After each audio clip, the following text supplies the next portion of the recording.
Yang sahih di Berita RTM, sahih dan berimbang. Berita perdana Sabtu 16 Julai. Saya Indi Reza Rohadian. Dan saya Nurul Hidayah Nawai. Berikut paparan utama malam ini.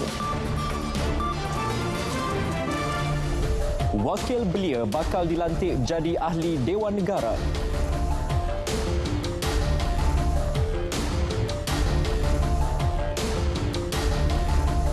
Harga minyak masak botol turun 2 minggu lagi.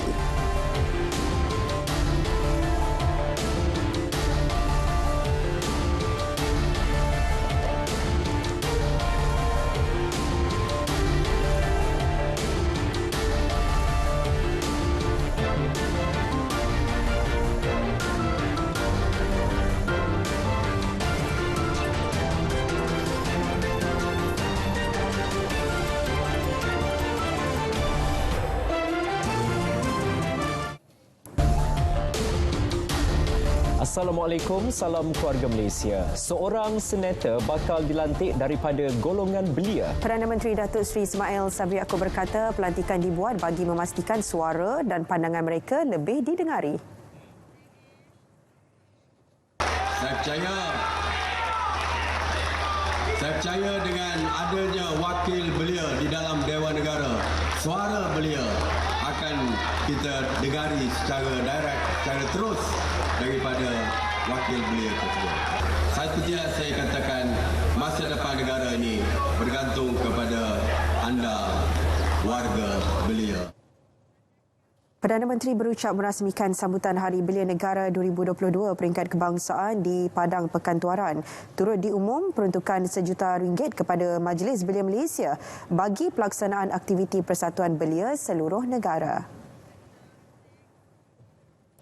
Ya, kadar pengangguran dalam kalangan belia turun kepada 5.3% bagi suku pertama tahun ini berbanding 5.9% tempoh sama tahun lalu. Ya, dan menurut Perdana Menteri, jumlah itu dijangka terus turun dengan pelibatan lebih ramai belia dalam pelbagai inisiatif yang dilaksana kerajaan.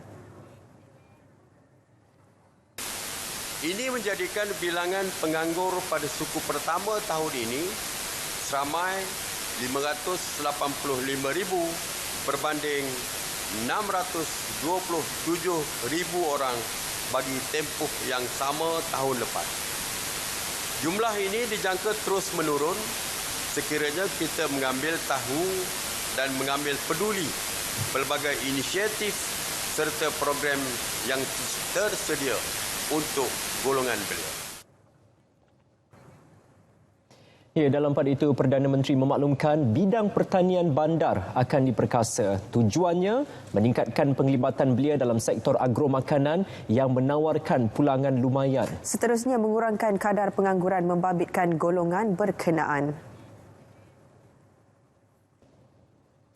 Agromakanan dapat memberi pendapatan lumayan kepada pengusaha jika dia diurus dan diusahakan secara bersungguh-sungguh menggunakan teknologi terkini. Ia dapat menjamin kualiti pengeluaran yang boleh dieksport bagi membantu menambahkan hasil negara. Belia diminta merebut 5,000 peluang pekerjaan yang ditawar menerusi Karnival Kejaya Agro di Maha 2022 bulan depan.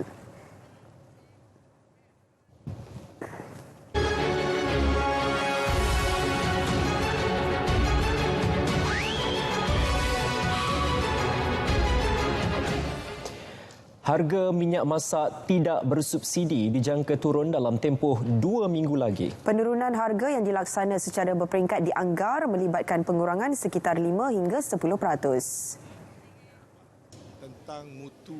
Menurut pengerusi pasukan Jihad Tangani Inflasi, Tan Sri Anwar Musa, perkara itu diputuskan berdasarkan maklum balas diterima dalam pertemuan antara pengilang dengan Lembaga Minyak Sawit Malaysia dan Majlis Minyak Masak Sawit Malaysia.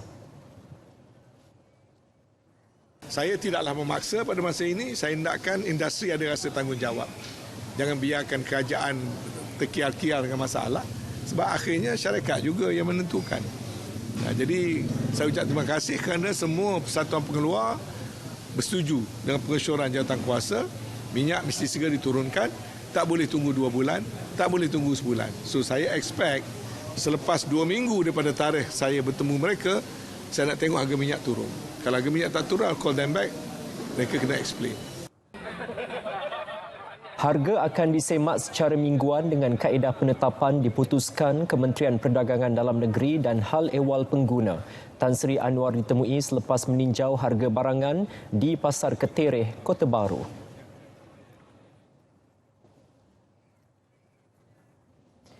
Ya, persetujuan pihak industri untuk menurunkan harga minyak masak kemasan botol mengundang kelegaan buat peniaga. Mereka akui perkara itu dapat menstabilkan kos perniagaan. Selain golongan terbabit, perkembangan itu membolehkan lebih ramai akan menerima manfaat. Kita ikuti laporan yang disediakan Mohan Chinasami.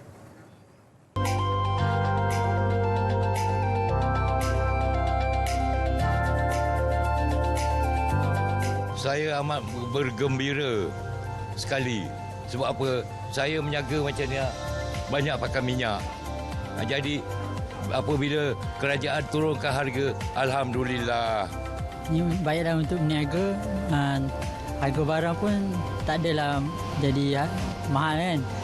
Lepas tu minyak ni keperluan utama lah orang berniaga ni, sebab kalau minyak mahal, kos pun makin mahal, mesti orang jual harga mahal kan. Kami pun agak ringan lah sikit daripada beban yang ada lah.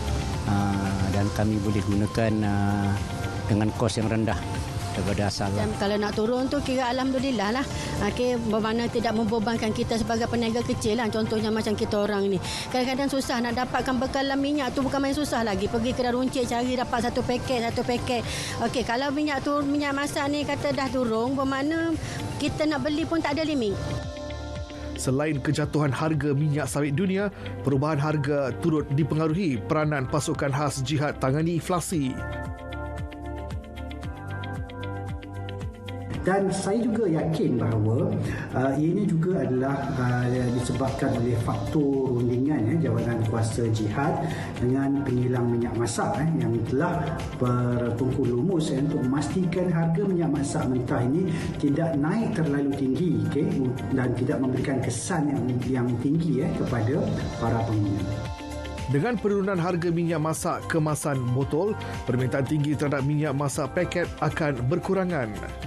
Kebanyakan masyarakat akan membeli minyak masak paket dalam kuantiti yang begitu banyak sekali, dan mereka akan mengumpul, dan apa yang akan terjadi, ini akan berlaku kembali kecukupan minyak plastik paket ni dekat di pasaran. Ini akan menimbulkan masalah yang begitu besar. Dengan pengumuman oleh pihak kerajaan bahawa harga minyak tidak bersubsidi akan diturunkan secara berkala seperti harga minyak botol, ia jelas membawa kelegaan kepada peniaga yang terlibat dalam aspek penjualan makanan. Ia juga memberikan satu nafas lega kerana selepas ini beban mereka akan berkurangan selain tidak perlu menaikkan harga makanan. Ini menjadikan mereka lebih gembira untuk berniaga. Mohan Chinasami, RTM. Ya, sementara itu, inisiatif I Miliki yang diumum Perdana Menteri semalam nyata menggembirakan keluarga Malaysia yang sudah lama mengimpikan untuk memiliki kediaman sendiri. Ya, dan laporan penuh kita bersama wartawan Dilailah Kadir. I Miliki menawarkan pengecualian duty stamp ke atas surat cara pindah milik dan perjanjian pinjaman bagi pembelian rumah pertama. Bagi rumah berharga RM500,000 dan ke bawah, pengecualian duty stamp 100%. Manakala rumah berharga lebih RM500,000 hingga RM1,000,000, kadar pengecualian 50%. Pengecualian duty stamp akan mengurangkan kutipan hasil negara, namun kerajaan kekal komited melaksanakannya demi kebajikan keluarga Malaysia. Inisiatif ini dilihat membantu keluarga Malaysia dalam berdepan dengan masalah global ekonomi. Meskipun berdepan cabaran, mereka bersyukur kerana dengan inisiatif ini, mereka tidak ketinggalan dalam menikmati keperluan memiliki kediaman sendiri. Antara penerima manfaat I Miliki pastinya golongan B40, terutama belia dan pasangan baharu berkahwin dengan komitmen kewangan bulanan yang tinggi. Selalunya kebanyakan cabaran-cabaran untuk memiliki rumah pertama ni agak susah lah disebabkan ada duty stamp, ada banyak-banyak yang kos tersembunyi lah. Jadi ini sangat bagus lah pada saya. Kita zoom kepada golongan yang B40 ni kan, saya rasa memang privilege more untuk diorang lah. So good for them lah sebenarnya. Daripada yang tu kita ada family. Kita masih ada anak untuk ditanggung untuk belajar. So, mungkin terlalu tight sangat lah. Tapi kalau macam ni punya cadangan, ada diskaun, kita ada rebate free untuk duty free.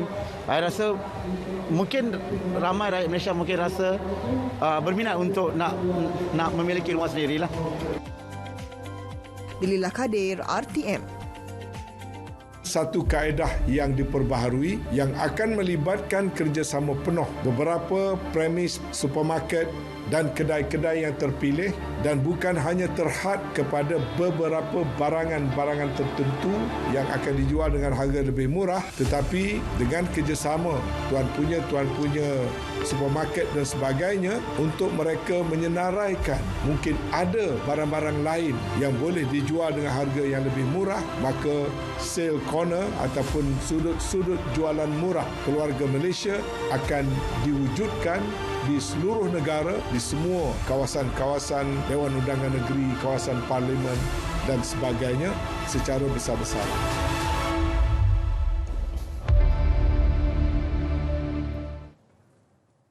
Perkembangan selanjutnya, sektor perkhidmatan kesihatan awam tidak akan terjejas. Sebaliknya, kekal jadi keutamaan meski kerajaan kini melaksana langkah penjimatan. Itu jaminan Menteri Kesihatan Khairi Jamaluddin.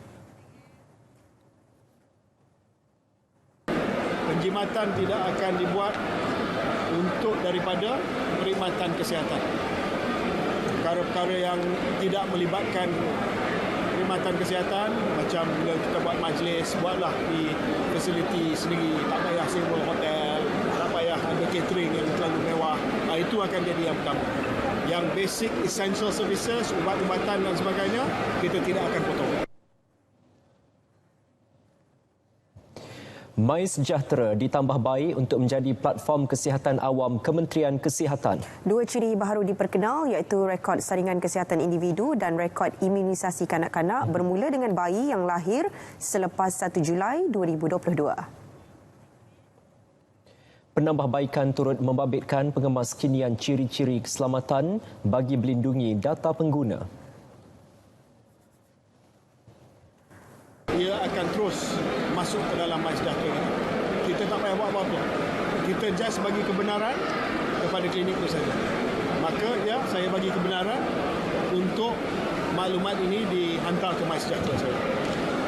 Tak ada orang tak dipaksa guna MySejahtera, tak dipaksa untuk maklumat itu dihantar, tapi kalau bagi kebenaran dan maklumat itu terus akan naik dalam MySejahtera. Ya, dalam pada itu beliau memaklumkan 1.5 juta keluarga Malaysia disasar membuat saringan kesihatan menerusi inisiatif saringan kesihatan kebangsaan tahun ini. Fokus diberi kepada individu berusia 40 tahun ke atas dan tidak pernah melakukan ujian saringan kesihatan. 1.5 juta rakyat Malaysia yang berusia 40 tahun ke atas yang belum pernah melakukan saringan kesihatan, untuk mereka melaksanakan saringan kesihatan pada tahun ini sebelum akhir tahun ini. Rakan strategik daripada sektor swasta yang menawarkan pakej saringan rangsangan dengan diskaun dalam fasa kedua akan ditambah. Untuk menyediakan lebih banyak peluang kepada usahawan dalam kalangan generasi baru Felda untuk meningkatkan kapasiti perniagaan atau juga untuk memulakan perniagaan. Felda telah memperuntukkan dana pusingan sebanyak 10 juta ringgit bagi tujuan ini. Pinjaman tanpa faedah. Pinjaman tanpa faedah ini diberikan dengan nilai minimum RM5,000 hingga maksimum RM20,000 mengikut pakej. Usahawan belia Felda dari seluruh negara yang berminat boleh mula membuat permohonan bermula pada bulan Ogos 2022.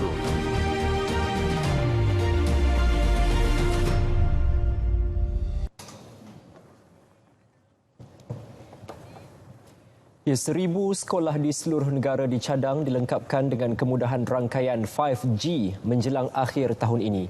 Ketika ini, Kementerian Komunikasi dan Multimedia sedang menunggu lampu hijau daripada Kementerian Pendidikan untuk melaksanakan inisiatif tersebut. Inisiatif dipersetujui Suruhanjaya Komunikasi dan Multimedia bersama Syarikat Pengendali Telekomunikasi serta Digital Nasional Berhad. Pemilihan sekolah bergantung sepenuhnya kepada syur Kementerian Pendidikan. Kita dah putuskan beberapa buah sekolah bulan ini untuk membuat proof of concept.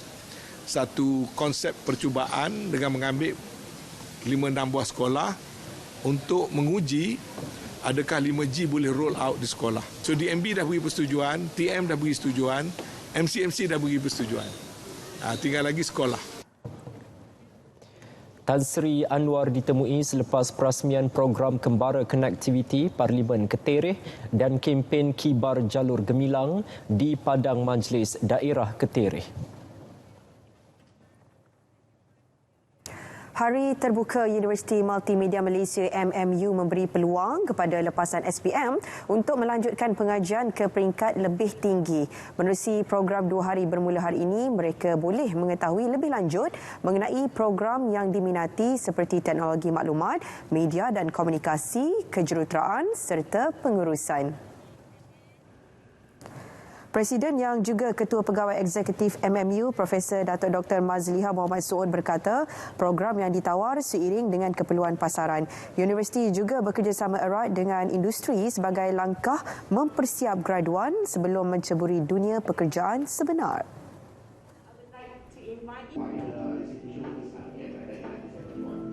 Ada program yang kami sedang bangunkan, iaitu program apa yang kami panggil Persona Pemata Dunia, di mana para pelajar ini akan diberi DNA MMU. Dan hasil dari DNA MMU ini, mereka akan mempunyai keterampilan dan mereka akan menjadi seorang yang begitu sesuai untuk bekerja dalam industri, terutamanya dalam industri digital sekarang. Pengunjung Hari Terbuka turut berpeluang meneroka persekitaran dan kemudahan yang ditawar kampus MMU.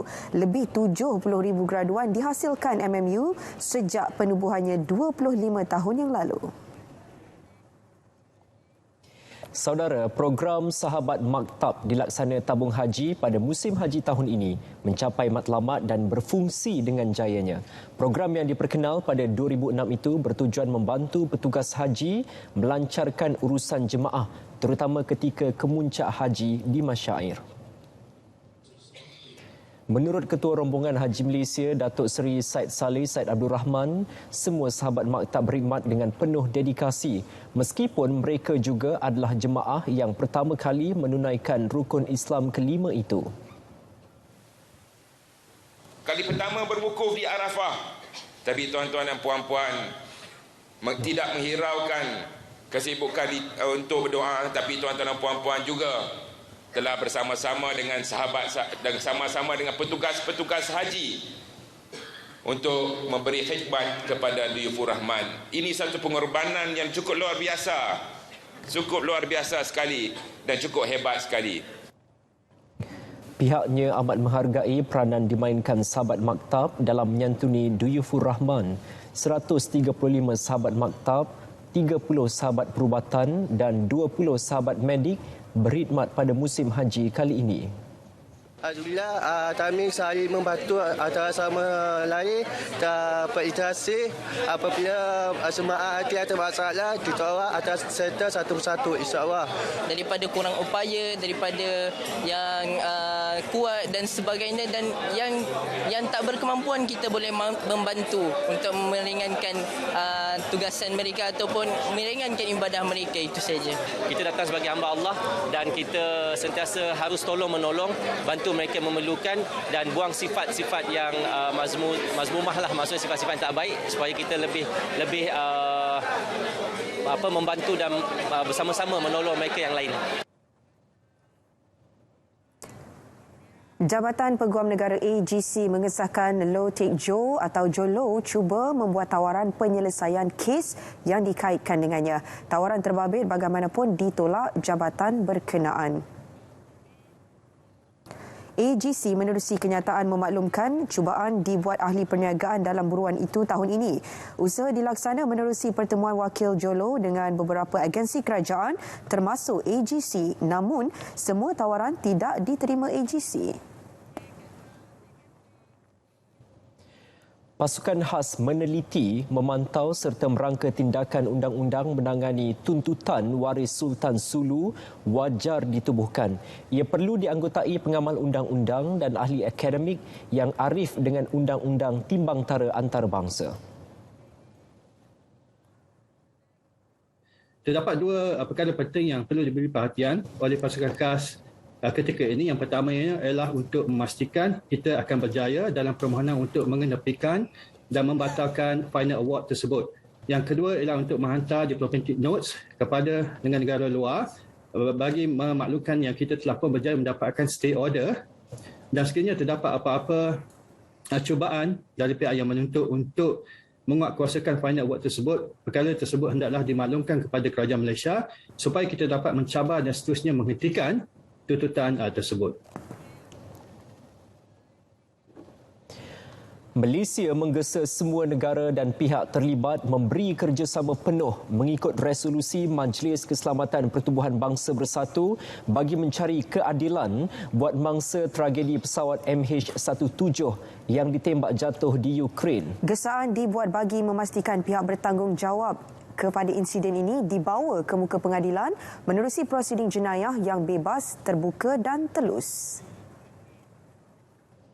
Menurut kenyataan dikeluarkan sempena ulang tahun ke-8 tragedi MH17, Kementerian Pengangkutan MOT menekankan usaha mencari kebenaran kekal menjadi keutamaan. Malaysia komited mahu keadilan ditegakkan. Untuk itu, negara dan pihak terlibat digesa bekerjasama untuk mendapatkan kebertanggungjawab. 298 penumpang dan kru penerbangan dari Amsterdam ke Kuala Lumpur maut selepas pesawat ditembak jatuh pada 17 Julai 2014. Mempermudahkan proses pembayaran tuntutan subsidi supaya petani-petani ataupun peternak-peternak dapat menerima kemudahan ini tanpa banyak masalah. Antara yang telah diperbaiki, yang telah dilaksanakan ialah termasuklah membenarkan bayaran pendahuluan tuntutan khususnya bagi peternak-peternak kecil dan sederhana. Mana mereka diberikan peluang untuk mendapatkan bayaran pendahuluan sebelum tuntutan penuh diperolehi.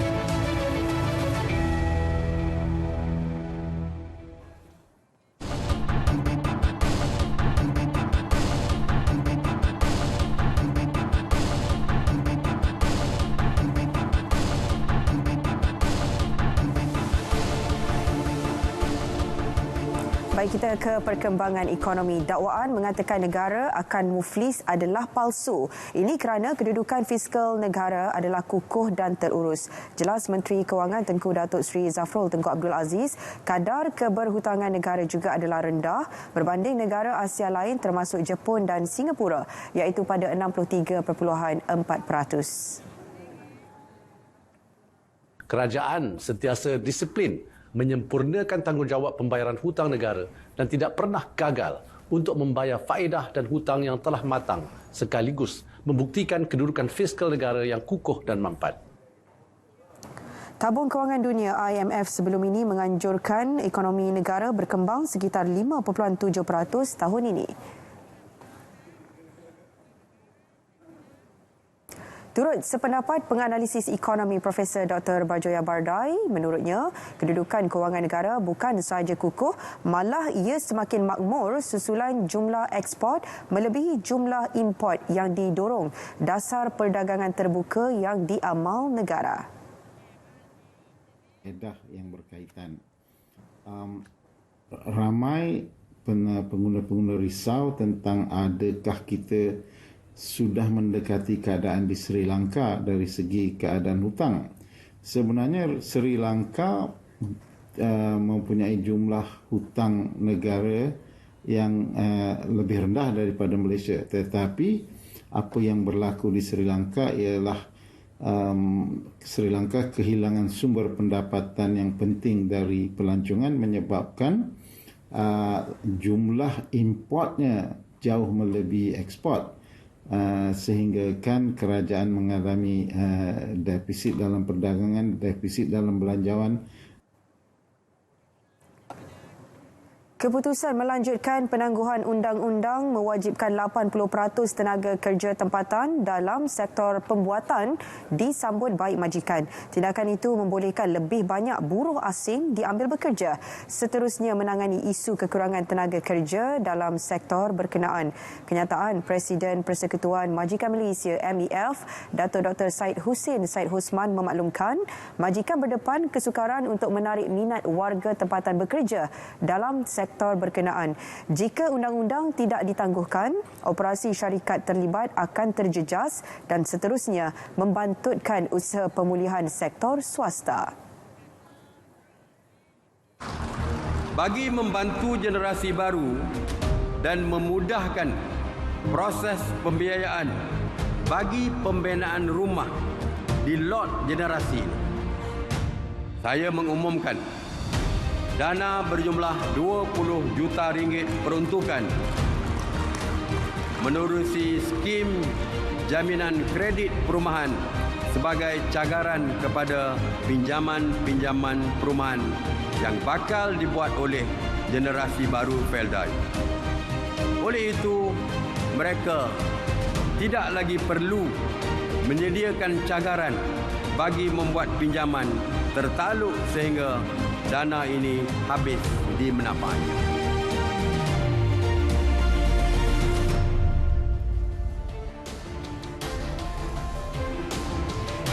Ya, saudara, seterusnya kita ke edisi sukan malam ini bersama Nazri Fahmi. Ya, silakan Nazri.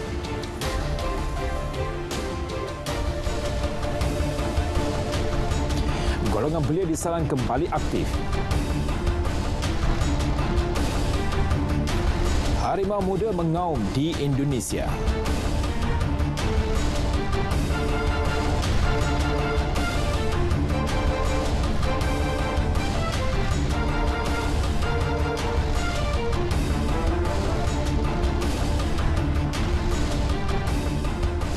Terima kasih Dian dan Andy. Assalamualaikum, salam sukan untuk semua. Pandemik COVID-19 menjadikan generasi belia sebagai pengguna teknologi dan media sosial yang tinggi sehingga mereka menjalani kehidupan tidak aktif. Justru Malaysia Sport League MSL, sebuah inisiatif baharu pembudayaan untuk bersukan khususnya bagi golongan belia, diwujudkan sekaligus untuk menggalakkan kembali belia dalam aktiviti sukan dan amalan gaya hidup sihat.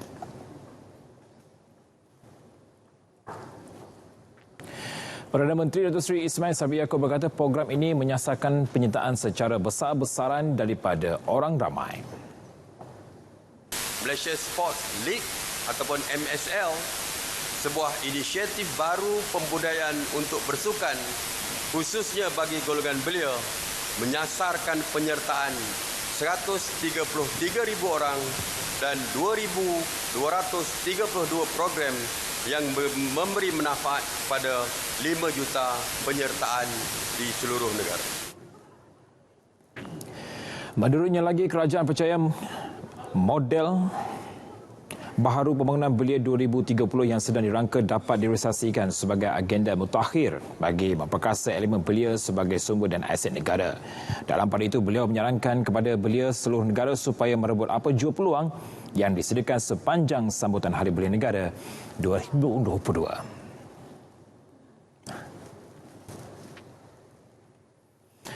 Sementara itu, usaha ke arah melahirkan pelapis sukan negara disemarakkan lagi menerusi Malaysia Sport League MSL 2022 peringkat negeri Selangor. Inisiatif yang dilaksanakan menerusi Jabatan Belia dan Sukan Negara JBSN itu bagi mencukir lebih ramai bakat baharu mewakili negara di peringkat antarabangsa. Jelas Ahli Parlimen Tanjung Karang Tan Sri Noh Omar pihaknya akan terus bekerjasama dengan JBSN bagi menjukir bakat baharu menerusi MSL 2022. Kita akan cuba bantulah, saya akan kerjasama dengan Jabatan Belia Negeri Selangor jabatan belia ni dia boleh lahirkan bakat-bakat baru, tapi kita harap persatuan yang terlibat ini juga akan terus menyambung supaya bakat baru ini dapat dibawa ke peringkat yang lebih tinggi lagi. Beliau yang juga Menteri Pembangunan Usahawan dan Koperasi Kuskop berkata demikian selepas merasmikan MSL 2022 peringkat negeri Selangor. 5 acara dipertandingkan iaitu futsal, bola sepak, sepak takraw, bola jaring, bola keranjang, 3-on-3 dan badminton. MSL peringkat daerah telah dianjur pada 25 Mac hingga 5 Jun yang lalu dan disertai lebih 2,000 peserta. Kini juara peringkat daerah akan mewakili Selangor di peringkat kebangsaan pada Ogos nanti.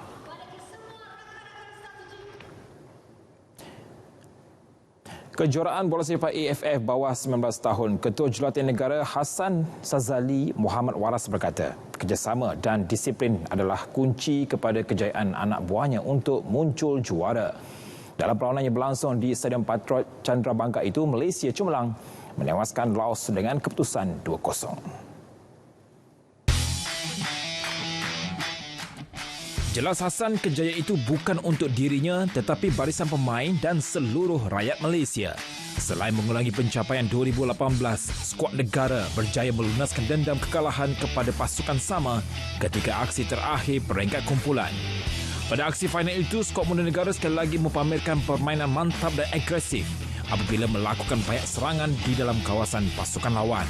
2 gol Malaysia hadir pada minit ke-14 menerusi Faiz Amir Runizar sebelum Alif Izwan Yuslan melengkapkan kemenangan 2-0 pasukan negara pada minit ke-76.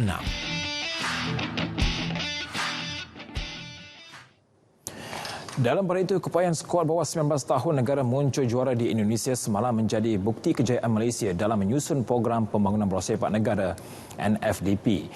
Perkara tersebut disuarakan Timbalan Menteri Belia dan Sukan, Senator Datuk Seri T. Lian Ke. Ini merupakan kali kedua Malaysia berjaya meraih gelaran di kejuaraan tersebut selepas kali pertama pada 2018. So, memang satu kebanggaan bahawa program kita berjaya. Dan ini menunjukkan juga kita bersedia, pelapis-pelapis kita sudah bersedia. Under 19, masa depan kita cerah. So kita harapkan dengan nekat, dengan latihan, dengan program-program yang ada, dengan kesungguhan semua orang yang terlibat dalam pertandingan bola sepak ni, kita boleh mencapai pencapaian yang lebih baik daripada sebelum ni. Bagi Ketua Pengarah Majlis Sukan Negara MSN Datuk Ahmad Syafawi Ismail, momentum pembangunan program NFDP perlu diteruskan. Dari program development ni, the key point tu daripada 2009 tau. So sekarang ni dah 2022, maknanya program development memerlukan masa yang panjang. So mana this the right track lah. So kita kena keep on momentum tu. So dia akan berulang-ulang nanti kalau kita berjaya lah. So this is the way that development program. Dan ini maybe football dah tunjuk dah, dan kita harap program-program sukan yang lain juga akan dapat diikuti dan khususnya sukan-sukan yang Malaysia mempunyai sejarah pencapaian yang baik, contoh badminton, hoki dan sebagainya. Beliau berkata demikian selepas Karnival Belia dan Sukan Pahang 2022 bagi Zon Pantai Timur di Kuantan yang dirasmikan pemangku Raja Pahang Tunku Mahkota Tengku Hassanal Ibrahim Alam Shah Al-Sultan Abdullah Riayatuddin Al-Mustafa Bilashah.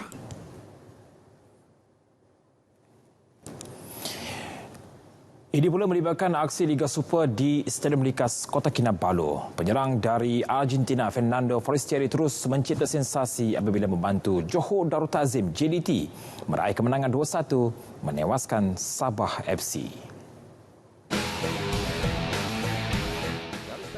Dalam perlawanan tersebut, menyaksikan tuan rumah terlebih dahulu mendapatkan jaringan menerusi Pak Tisu pada minit ke-19. Jaringan tersebut berjaya menggembirakan penyokong tuan rumah, namun situasi tersebut tidak kekal lama.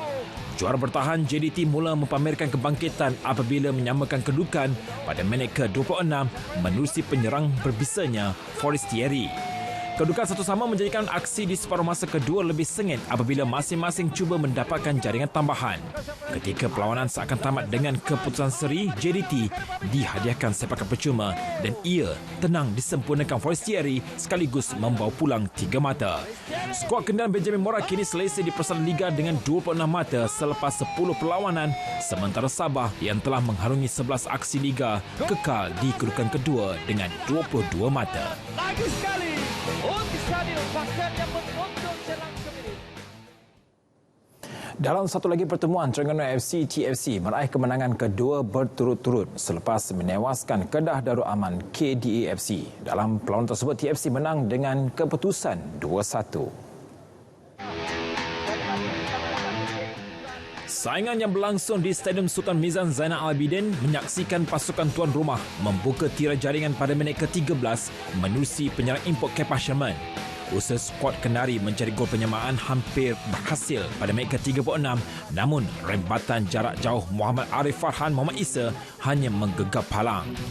Di babak kedua, skuad bimbingan Muhammad Nafuzi Zain tidak menunggu lama untuk mencetak gol kedua selepas pemain import Manny Ott melakukan rempatan dari luar kotak penalti pada minit ke-56. Kedah yang tidak berputus asa berjaya menjadikan gol pada minit ke-91 menerusi pemain gantian Azamuddin Akil. Kemenangan itu menyaksikan Terengganu FC kini berada di tangga keempat Liga dengan 16 mata selepas mengharungi 9 perlawanan Liga. Dan peluang Petro Sitembi kepada Faiz Nasir. Kejayaan merangkul 3 mata tersebut nyata menggembirakan ketua jurulatih TFC Muhammad Nafuzi Zain. Menurutnya, para pemain telah mempamerkan persembahan terbaik masing-masing. Berada di situ membuat cross ke tengah dan peluang gol. Sedikit kelekaan lah di penghujung perlawanan tu memberi kita bernasib baik kerana masa hampir tamat lah. Itu. Kali kurang 2-1 memberi tekanan. Apapun kita tengok malam ni punya game starting yang perlahan sikit starting. Mungkin selepas kita break 8 hari ke 10 hari selepas hari raya tu untuk starting balik dapat rentak tempo tu memerlukan sedikit masa lah. Tapi overall performance player malam ni bagi saya every game the best performance lah setiap player bagi. Tamat permainan, Logeswaran meniupkan whistle. Kita balik pula ke perkembangan sukan badminton terbuka Singapura. Perjuangan bergu campuran profesional negara Goh Sun Huat dan Siwon Lai terhenti di separuh akhir. Ia sekaligus menyaksikan tiada wakil Malaysia yang akan beraksi di pentas final esok. Pada aksi yang berlangsung di Stadium Tertutup Singapura itu, Sun Huat Siwon Lai berjaya memberi saingan hebat sebelum tumpas kepada pilihan pertama dari Thailand Dechapol Povaranukroh Sapsiri Tiaratchai Tanachai dalam 3 set 17-21, 21-16, 20-22. Kekalahan menyaksikan hasrat mereka untuk mengulangi kejayaan muncul juara pada edisi 2018 tidak kesampaian. Pasangan itu selepas ini dijadual beraksi dalam saingan terbuka Taiwan yang akan bermula Selasa ini. Ratu Ski Air Negara Alia Yong Hanifah sekali lagi mengharumkan nama negara apabila berjaya merangkul pingat gangsa di Kejuaraan Sukan Dunia Birmingham 2022 di Alabama, Amerika Syarikat. Kejayaan itu dilakar dalam acara Tricks Wanita. Menurut laman web kejohanan, atlet berusia 18 tahun itu mengutip 7,960 mata keseluruhan untuk menduduki tempat ketiga pada aksi final yang berlangsung di Oak Mountain State Park. Pingat emas dimenangi atlet Kanada Nelly Roos yang mengumpul 9,690 mata, manakala pingat perak menjadi milik juara dunia dari Amerika Syarikat Anna Gay selepas meraih 9,190 mata.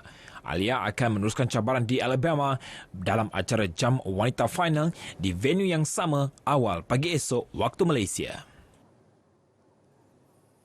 Atlet lompat tinggi negara Naura Singh Randua gagal melepasi pusingan kelayakan di Kejuaraan Olahraga Dunia 2022 di Oregon, Amerika Syarikat. Menurut laman web kejohanan, atlet berusia 30 tahun itu tidak berjaya menempatkan diri dalam kelompok 12 terbaik. Naura Singh yang membuat penampilan kedua di kejuaraan tersebut gagal mencatat lompatan setinggi 2.17 meter sekaligus menduduki tempat terakhir daripada 14 peserta. Hanya 12 peserta yang melakukan lompatan terbaik atau melebihi 2.3 meter layak untuk beraksi di pusingan akhir kejohanan itu. Pada penampilan pertamanya di London 2017, Nauraj berjaya melepasi 2.26 meter tetapi gagal layak ke pusingan akhir. Nauraj Singh yang berada di ranking ke-36 dunia merupakan pemegang rekod kebangsaan dengan catatan lompatan 2.30 meter. Persekutuan Sukan Elektronik Malaysia MESF akan mengambil tindakan undang-undang terhadap pihak yang cuba mewujudkan entiti lain yang berfungsi seperti mereka. Jelas Presiden MESF Dato' Anand S. Naden, persatuannya adalah badan induk kebangsaan yang sah dan diiktiraf oleh Akta Pembangunan Sukan Kebangsaan 1997 serta Badan Antarabangsa. Jelas Dato' Anand, tindakan undang-undang ini juga bagi melindungi persatuan yang mempunyai 13 ahli gabungan sah dari seluruh negeri. As far as we are concerned, we are the official registered national body, NF, National Federation, to represent Malaysia. We are also the national federation who represent the region, which is Southeast Asia. Ahli Gabungan Southeast Asia E-Sport Federation. We are also the Ahli Gabungan for Continental, which is Asia E-Sport Federation. We are also the Ahli Gabungan for International E-Sport Federation. Dan kita juga badan kebangsaan Malaysia form under the National Sports Act, Akta Pembangunan Sukan. If they want to langgar the perlembagaan dan Akta Pembangunan Sukan, we will not hesitate to take them to the court. Beliau ditemui selepas mesyuarat agung tahunan MESF ke-8 dan Majlis Apresiasi Isukan di Ibu Negara. Majlis Apresiasi berkenaan bagi menghargai atlet-atlet yang pernah menyumbang pingat di Tamasya Sukan Si Filipina 2019 dan Sukan Si Vietnam 2021. Persekutuan Jiu-Jitsu Malaysia akan menganjurkan kejohanan Copa di Malaysia di Kuala Lumpur pada 23 dan 24 Julai ini. Ia sebagai persiapan menjelang Sukan Si di Kemboja tahun depan. Menurut Setiausaha Kehormat Jiu-Jitsu Syahrizal Muhammad Siddiq, kejohanan tersebut akan disertai atlet kebangsaan selain dari Singapura, Thailand dan Indonesia. Yang itu pertandingan yang akan melibatkan bukan saja atlet Malaysia, malah kita akan dapat peserta-peserta daripada Singapura dan juga daripada Thailand. Indonesia pun ada juga, tak silap saya lah. Jadi yang itu pertandingan besar, tapi dari segi domestik lah. Sukan luar negara, Chelsea telah melengkapkan pembelian pemain pertahanan Senegal Kalidou Koulibaly dengan kontrak 4 tahun. The Blues dilaporkan membelanjakan 32 juta paun untuk membawa pemain Napoli tersebut ke Stamford Bridge. Koulibaly merupakan pemain kedua yang dibawa masuk di bawah pemilik baharu selepas Raheem Sterling. Menurut pemain tersebut, dirinya pernah dilama klub yang sama pada 2016, namun ketika itu kedua-dua pihak gagal mencapai persetujuan. Dan dia merasakan ini adalah masa yang sesuai untuknya bermain di Liga Perdana Inggeris. Kehadiran Koulibaly akan mengisi kekosongan yang ditinggalkan Antonio Rudiger dan Andreas Christensen. Koulibaly telah membuat 317 penampilan bersama Napoli dan membantu klubnya menjulang 2 kejuaraan. Kehebatannya juga diiktiraf apabila disenarai di dalam keserbasan terbaik Serie A sebanyak 4 kali dan dinamakan pemain pertahanan terbaik Liga pada musim 2018-2019.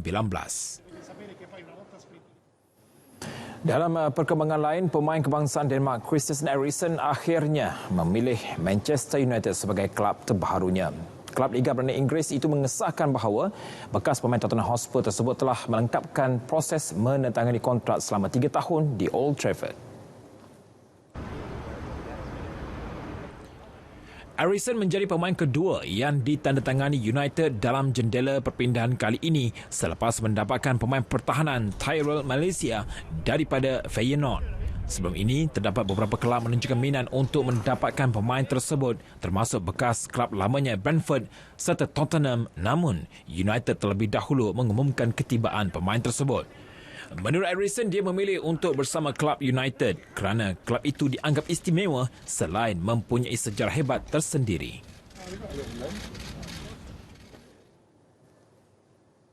Edisi Sukan 16 Julai 2022 berakhir di sini. Untuk itu kembali semula bersama Dia dan Andy.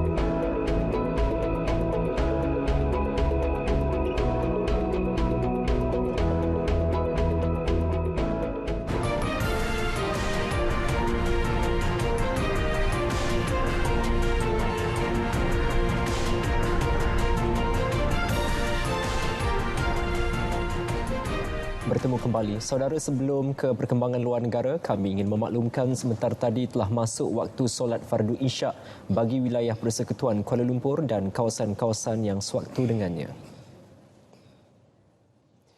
Gaza sekali lagi dibedil Israel. Insiden berlaku awal pagi tadi beberapa jam selepas Presiden Amerika Joe Biden meninggalkan Baitul Maqdis. Rinciannya dalam rangkuman luar negara. Serangan menggunakan jet tempur milik pasukan pertahanan Israel IDF. 2 roket dilancar ke sebuah tapak yang didakwa menjadi lokasi penghasilan roket dikuasai Hamas. IDF mendakwa serangan itu sebagai tindak balas terhadap roket dilancar dari Gaza ke bandar Ashkelon yang dikuasai Israel. Selepas bertemu pemimpin Israel dan Palestin masing-masing di Baitul Maqdis dan tebing barat, Biden berlepas ke Jeddah. Beberapa perkara berkepentingan bersama, surantau dan global dibincangkan Biden dengan pemimpin Arab Saudi.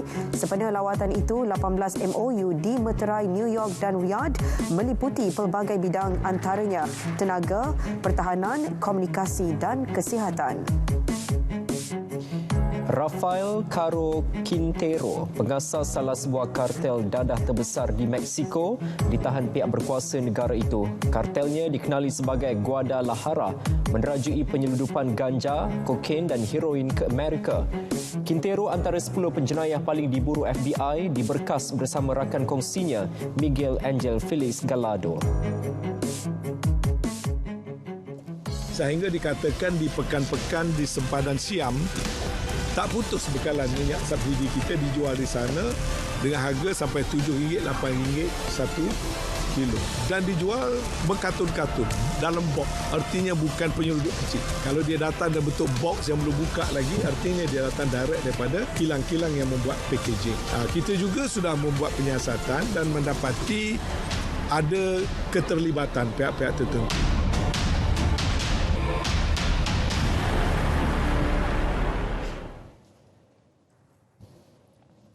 Saudara, perahu lepa merupakan medium pengangkutan paling penting buat suku kaum bajau laut di sempurna Sabah satu ketika dahulu. Kini anda berpeluang bawa pulang perahu lepa dihasilkan dalam saiz kecil sesuai dijadikan perhiasan atau cenderamata. Ya, kita saksikan dalam ronde-ronde Keluarga Malaysia minggu ini yang membawakan kepada anda keunikan penghasilan perahu lepa mini.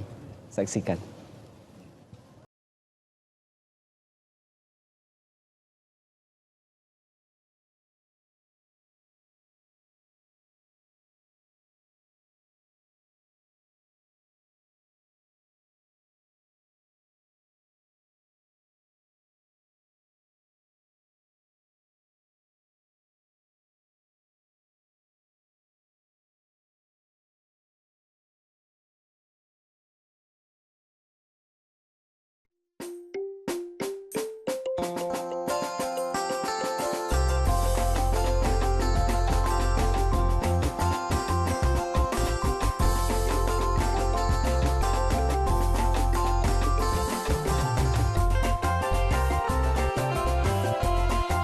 Sekarang ni saya dah sampai kat Pulau Boom Boom kat Sempurna ni. Kat sini ada 40 buah kampung, ada lebih kurang 20,000 penduduk kat sini.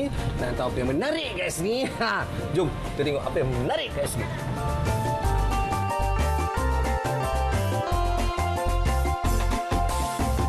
Selain pertukangan lepa, Pulau Boom Boom turut terkenal dengan penghasilan perahu lepa bersaiz kecil. Perahu mini ini lebih dikenali sebagai lepa-lepa. Di kampung Kabimbangan, Muhammad Rafi Ibrahim meneruskan kesenian kraf ini yang diwarisi daripada datuknya. Bermula dengan minat, kini kerja-kerja mengukir jadi kariernya. Setiap kraf dilakar menggunakan pensel terlebih dahulu sebelum dipahat secara perlahan.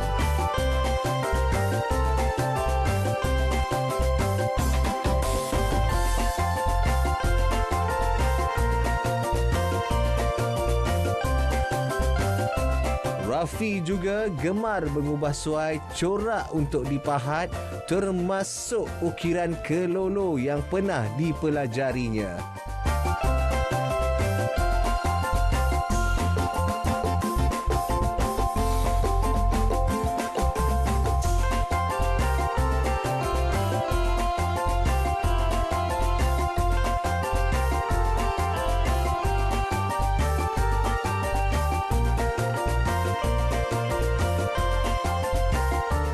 replika Lepa yang rumit pembuatannya merupakan antara buah tangan popular dalam kalangan pelancong.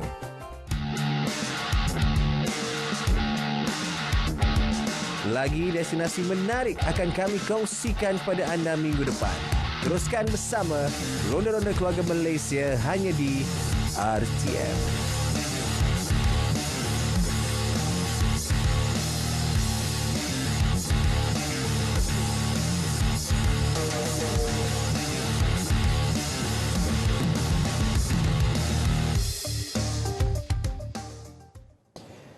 Saudara, bagi memastikan bekalan makanan di Melaka mencukupi, semua tanah terbiar milik kerajaan negeri akan ditawar kepada pihak berminat mengusahakan tanaman kontan. Ketika ini, pejabat tanah dan galian diarah mengenal pasti lokasi terlibat. Saya meminta pihak PTG, ya, mana-mana tanah yang terbiar ni, kalau yang di bawah tanah kerajaan, mana-mana yang ada, kita berikan kepada mereka yang berminat untuk membangunkan pertanian-pertanian mengikut pada sektor-sektor pertanian yang mereka miliki. Ya. Contoh macam kementerian yang mempunyai tanah di sini, kita ada 186 lot. Saya ingat tak kurang daripada 1,000 ekar. Dan tanah ini juga saya maklumkan agar kalau tanah Pusurujaya Persekutuan ini tidak dibangunkan, dan diberikan kebenaran kepada mereka yang berminat untuk membangunkan atau mengeluarkan hasil pertanian. Dan tanamannya mestilah. Seorang anggota polis unit rondaan bermotosikal dari Balai Polis Kulim High Tech, Kedah parah selepas dilanggar lari ketika mengejar suspek kes selundup minyak. Ketika ini, anggota polis terbabit masih belum sedarkan diri. Menurut Ketua Polis Daerah Kulim, Superintenden Muhammad Razwan Saleh, kejadian berlaku pagi tadi di Jalan Kulim Serdang. Suspek yang menaiki kenderaan pacuan 4 roda dilapor menghimpit motosikal anggota polis berusia 31 tahun itu sebelum melarikan diri. Suspek berusia lingkungan 40-an berjaya ditangkap tengah hari tadi. Semakan mendapati suspek memiliki 3 rekod jenayah. Dia turut didapati positif dadah. Pemeriksaan ke atas kenderaannya mendapati kereta pacuan 4 roda itu diubah dipercayai untuk kegiatan penyelundupan. Kita ingin memohon kepada kerjasama pihak-pihak penghilang dan juga pihak-pihak yang membuat pembungkusan ataupun repackers untuk memastikan kepatuhan 100% terhadap semua syarat-syarat yang telah dikenakan oleh kementerian, khususnya KPD dan HEP, dan sebarang pelanggaran akan dikenakan tindakan yang tegas.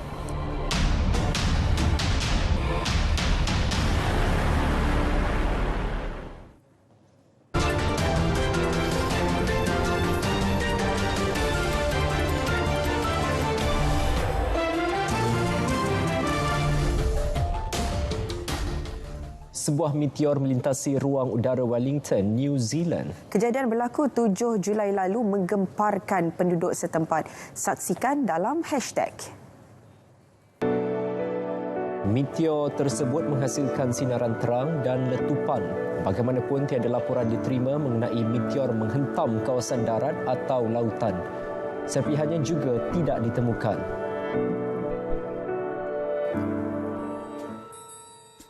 Tular video seekor kucing cuba melompat ke dinding dari sebuah kereta. Meski cubaan pertamanya gagal, kucing ini tidak berputus asa. Si comel cuba untuk kali kedua namun tetap gagal. Di Indonesia, seorang lelaki merobohkan rumah mewah bernilai RM500,000 atau RM147,000 selepas bercerai dengan isterinya. Tindakan dibuat Muhammad Suaib bagi mengelak bekas isterinya mendiami kediaman tersebut. Meski dirayu agar rumah diwariskan kepada kedua anak mereka, namun Suaib sama sekali tidak menghiraunya. Saya lihat Felda memanifestasikan komitmen yang begitu utuh dalam membawa saranan ini melalui program pembangunan peneroka PPP yang dilaksanakan sejak 2019. Felda telah meluluskan sebanyak 8,542 projek penternakan dan pertanian dengan dana berjumlah 212 juta ringgit.